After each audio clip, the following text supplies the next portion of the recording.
Rajan sir, good evening. Good evening. What a great venue today for today's podcast है. Yes, absolutely. अब एक change of scenery हमने किया है, एक change of even a feeling Yeah, about the podcast. I think yeah. it was a good idea to come and do it here. What a beautiful weather in Dubai, right? Beautiful weather and the ambience and the whole area, everything. I'm so happy that we're doing it at my house. This and how we're sitting. Yeah, yeah. We're sitting on Palm Jumeirah, right opposite. Uh, with the water view beachfront property, it doesn't get any better than this. Yes. Um, Today's episodes are very interesting, sir. We have to talk about a few of the. I mean, you've mentioned a lot of the films that you were part of, but I wanted to quickly run through a few of those films and uh, how they shaped everything that you did after moving to Dubai. You know, like that last 5 to 10 year period. Asad, when I started, of course, it started in 1990, as you know, as I mentioned earlier. I started with my first film, Apu Raja, in 1990, which was we've already had done a lot of that on my earlier podcasts, and which was my first and most successful film which I made, Yes. which I had dubbed rather. The second one was Dalpati, again a Mani Ratnam film with a very big star cast, and then I did Nayakan, which is a cult film which you all But know. before we sat down, you were talking about one movie that has suddenly regained its relevance in 2025. Can you tell me about?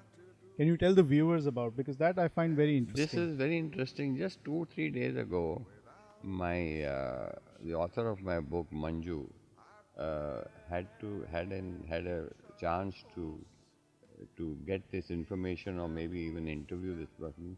I had released a film in 94 or 95 called Ramayan, the legend of Rama.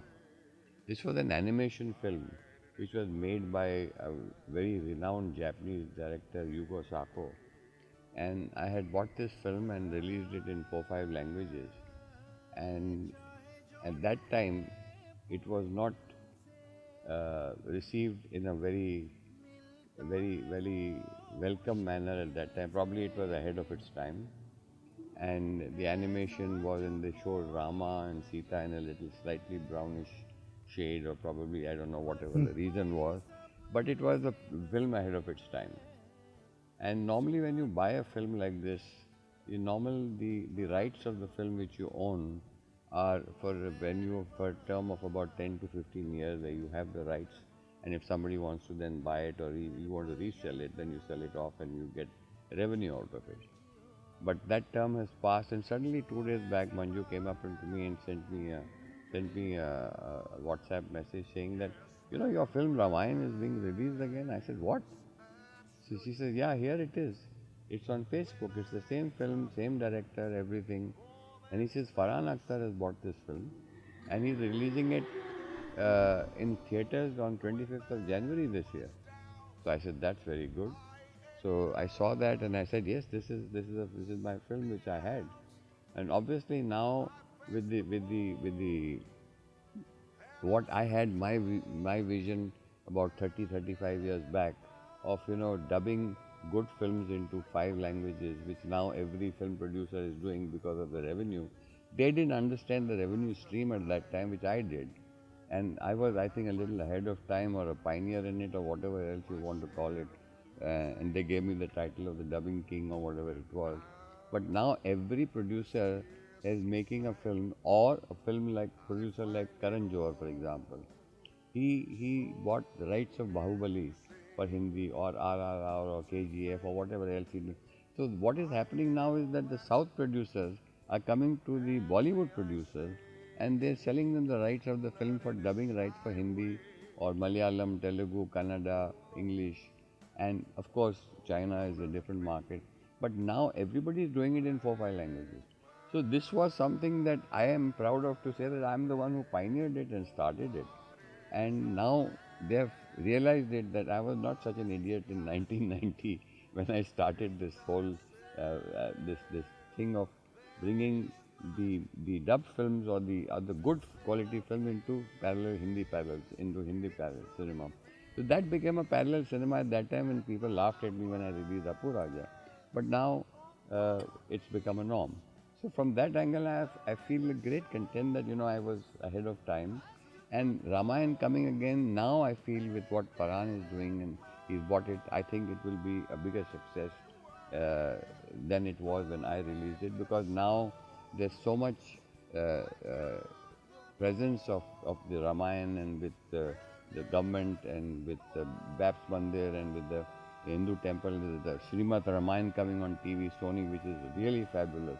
So people are becoming more and more aware of Ramayan. For example, I am watching Ramayan on Sony TV because I find it so interesting that the details in which they shown, and the lesson which it carries today, for today, our today people, which we didn't understand at that time as children or as middle age.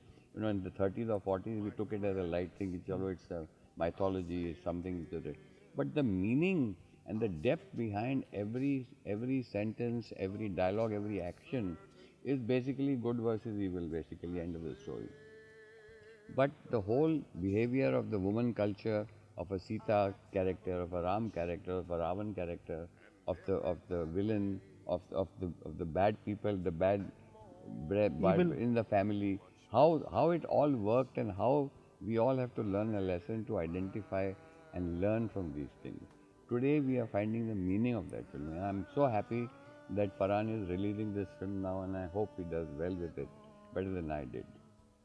Excellent. And even today, in today's age, with the media and marketing machine, it will just gain more It will, popularity. definitely. And I think it's a testament to your foresight, Yes. your vision back in those days. And like you rightly said, it's not you're sitting here today and knowing that you were right is a very big deal. It's a very big thing. So I have a sense of contentment. Chalo, some things happened right, which I Yeah. thought before. So I think that's good. I'm happy. Moving on to a few other films, some you are excited to talk about, others you're not, but I'll let you decide.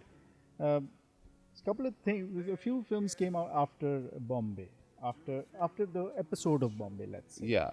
After the episode of Bombay, what happened, we discussed it. If you win some, you lose some. But then after that, there were a couple of other films which I got involved with. There's a film called Indira, which was made by Suhasini Hassan, which is Mani Ratnam's wife and Kamal Hassan's sister. It was made as Indira in Tamil, and Mani told me that why don't you take this also. So I had bought it because of my relations with him and what I had with him. So I bought the film without seeing it. Now that film apparently didn't do very well in the south, but I had committed to it. I bought it, I dubbed it, and I titled it as Priyanka. But I even sold it to all the distributors, and they bought it because of my relations with them. But they all eventually came to me and said that, sir, we bought the film, we paid you for it, but I don't think this would demand a theatre release. So I just let it go. But they said, sir, we're paying you for it. I mean, you will recover your cost, but we will not release it because we might lose in the overall situation. So I let that go. So Priyanka is still not released. And now that with the OTT coming in and the other platform, I think it would be a good chance for me to at least release it in some form of OTT platform, or on some, like a Prime or a Netflix or whatever. And that would be a good chance for me to do, which I will have to decide now. But that ended, and then there was another film called Chela, which was Prabhu Deva's film, with another actress. I think her name was Ramba or something, and that was again a typical Prabhu Deva film which came, and we released that, and that was not a very expensive film, so I bought it and released it just to add something, change my genre from Kamal Hassan to Rajinikanth, Mammootty to somebody like Prabhu Deva, who is of course now a superstar in his own right, and as a dancer and now as a director. He's a very capable and good, but a fantastic human being, Asad. I mean, I've met him at close quarters, and I got to know. I had the good fortune of knowing him when we released Lovebirds, Which and we'll talk about, I think. yeah, which I'll talk about. So Shaila was the film which we just released, but with no aplomb and honor like we did Apu Raja and Dalpati and the others. But we released it and let it be, and it took its toll, and we didn't really lose money on it. We broke even or whatever it I was was. interested to find out about the Nehru film. Was that a Nehru- political film? Nehru was a film which came about in a very funny way, Ashad. Tell me.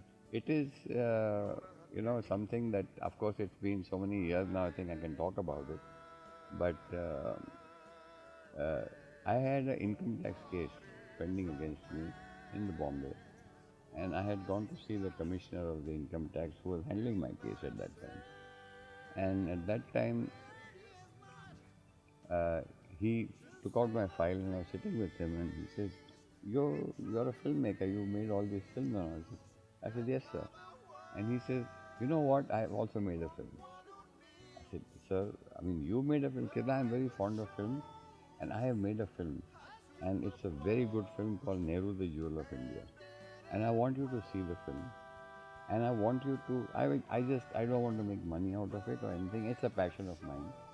And I don't want to make money out of it, but I want it to get a fair release. And I think you're the kind of person that who can give it a good release and let it out. Whether it runs or not is separate. So I said, okay, sir, I will do it. He said, want to see it? I said, no, sir, I don't want to see it. I'll buy it. Whatever your price is, I'll buy it. He said, I want the overseas also to be sold. I said, I know Mr. Gulshan Rai. At that time, Gulshan Rai was the leader in overseas rights. So, and fortunately or unfortunately, his case was also stuck with him for some reason. So मैंने कहा ये दो कांच में, I killed two birds with one stone. I said, sir, but I have only one thing to say, that please, I have nothing which is there in the income tax case which is there. I hope you can look upon it a little more softly. He said, don't worry. I mean, we will see that we resolve this issue. That's not a problem. So that was something which happened. So I called up Gulshan Ji. I said, Gulshan Ji, aisa hai ki, this film is stuck and your case is also stuck here, whatever it is. So he said, I'll buy it and release it. So that's how I bought Nehru, the Jewel of India, without even seeing the film. When I saw the film, it had a very good star cast. It had Pratap Sharma as Nehru, it had Amjad Khan, it had, very known artists. Is Dilip Kumar's involved? No, Dilip Kumar was not part. Dilip Kumar was with me for the pre-release functions which we had in Delhi and Bombay. We did a very big PR exercise on that, where my uncle, Mr. J.C. Jain, who was General Manager Times of India, we got Dilip Kumar, we got Sunil Dutt, we got Shatrughan Sinha, and we had press shows in Delhi, in Bombay, and we did a very good, and I think there are a lot of pictures to document that, which you will see in this podcast. So we did a very big show on that, and we sold the music to Time or something, but when it released, the story, the picture tanked totally. And I remember having released it in Liberty Cinema in Bombay. And I had known Shankar BC, who was the owner of that theatre in that time, Shankar and Ram BC. And I remember him calling me up on the first day when I released.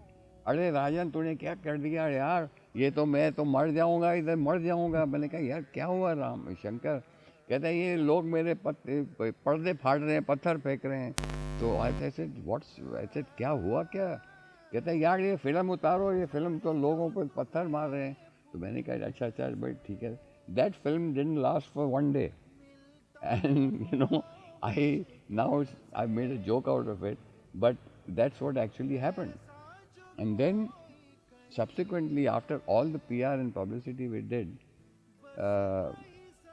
it never worked for whatever reason. And I have an incident which I must narrate to you here to tell you the intensity of the humiliation which I faced. I was driving in my black Mercedes car in Bombay on Chowpatty at the RTI road, and I got caught for speeding or for running a red light or whatever. And the cop stopped me and he said, "साहब licence ये वो." तो मैंने driver को भेजा, मैंने कहा उसको यार थोड़ा सा जो भी कर आके finish it off and do it. And he said, no, no, no, you have to pay the fine, whatever it is. So I got out of my car and I talked to him. He says, show me your license. So I showed him. He says, and then, you know, in those days, there was, we used to, for advertising, we used to put car stickers at the back of the car. अभी तो नहीं होता, but we used to have car stickers. तो उसमें वो sticker लगा हुआ था गाड़ी में कि Rajan Lal presents Nehru the jewel of India. तो when he saw this, he saw my name Rajan Lal. कहते ये पिक्चर साहब आपकी थी? तो मैंने कहा हाँ ये पिक्चर. कहते आप साहब जाओ, आपको कुछ नहीं, आपसे पैसे नहीं लूँगा. तो मैंने कहा क्यों? कहते आप तो इसमें बर्बाद हो गए होगे, आपसे पैसे क्या लेना. So you know, that was one of the most humiliating moments of mine, to say that even a cop who was standing on the road told me कि साहब आपका तो इसमें. Who probably thought of fine you 300 rupees or Yes, 400 rupees. yeah. He said this guy will probably not even afford that. कहते ही कहते साहब आप जाओ, आपको मेरे. Obviously he was joking. He was but joking. it was कहते साहब आप तो इस पिक्चर में तो बर्बाद हो गए होगे, तो आप जाइए. So that incident I can never forget. So these are the few incidents which happened. I mean, the good things, the bad things, and you know, this is something. But we did a great job on the PR exercise. I am honored that Dilip Kumar Saab and Lat Saab and Shatrughan and all of them participated, and we did a good job on it. But what doesn't work doesn't work. So that was that about Nehruji Jewel of India. So excellent viewers, you see that with all the success comes these kind of episodes in life as well. Yes. Where some things in the creative field, of course, some things work, some things don't. But you have to take a punt on things. You take a punt on it, yeah. Based on, absolutely. sometimes it's based Absolutely. on relationships, sometimes it's based on gut instinct. Yes, absolutely. Some things work, some things don't. Absolutely. So a very good note to finish this podcast while we talked about others. We're going to come back with another episode and talk about a film that is played a very important role, I think, in your Bollywood career, which is Lovebirds, and we have a lot of material to show you guys on that as well. So see you in the next episode. Yes, then, yes. talking about definitely Lovebirds. we'll talk about Lovebirds, which is another episode which I have a lot of stories to talk about. So we'll definitely talk about that in our next episode. Thank you, viewers. Thank you.